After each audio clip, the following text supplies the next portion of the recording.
Dear students, today we are going to study Rise and Spread of Islam. Chapter number 2, History, Class 7. Islam arose in the Arabian Peninsula.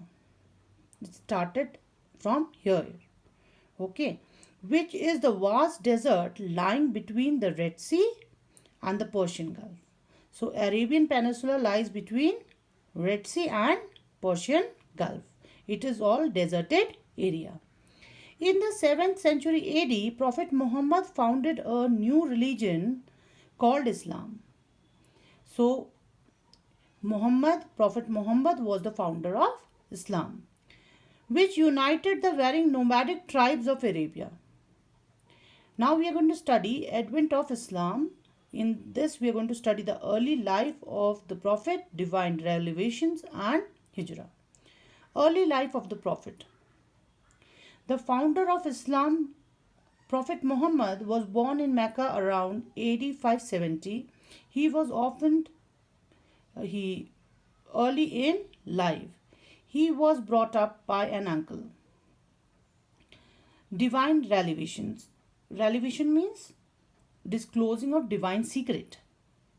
So at the age of 40, Muhammad is said to have started receiving divine messages through the angel Gabriel. These teachings were later compiled in the Quran, the holy book of Islam. He preached monotheism. Monotheism means the worship of one God, the belief in one God. He opposed polytheism.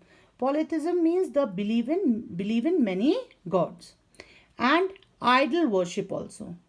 So he opposed idol worship, means statue worship. Idol means statue. But he accepted the Kaaba as the holy shrine. Now he accepted Kaaba, the black stone kept at Kaaba, as the holy shrine.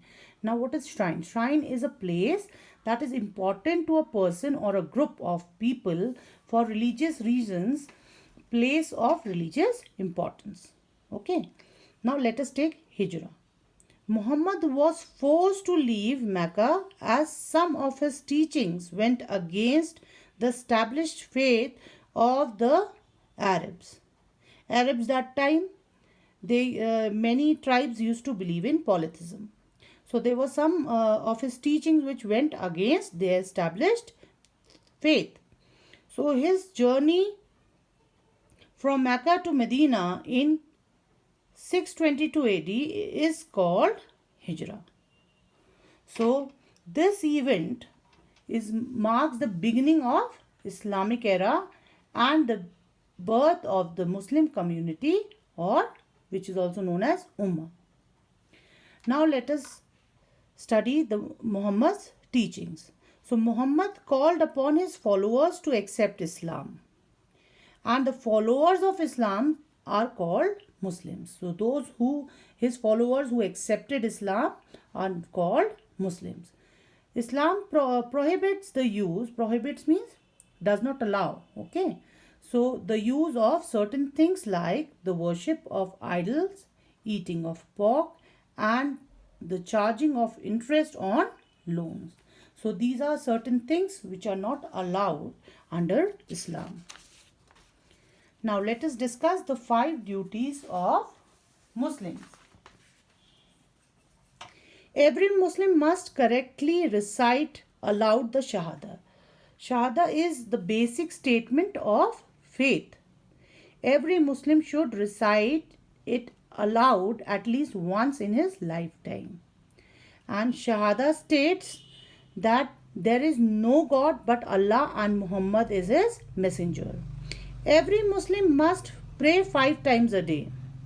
Before sunrise, at noon, in the late afternoon, at sunset, and after sunset. These are the 5 timings of every Muslim to pray. Every Muslim must give alms to poor and pay a tax on his income.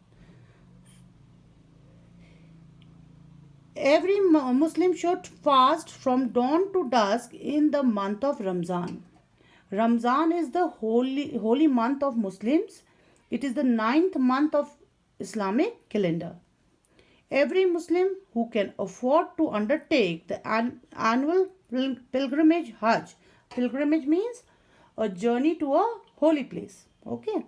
Hajj must do so at least once in a lifetime. So the Kaaba at Mecca is Islam's holiest shrine, and the journey to this is called Hajj.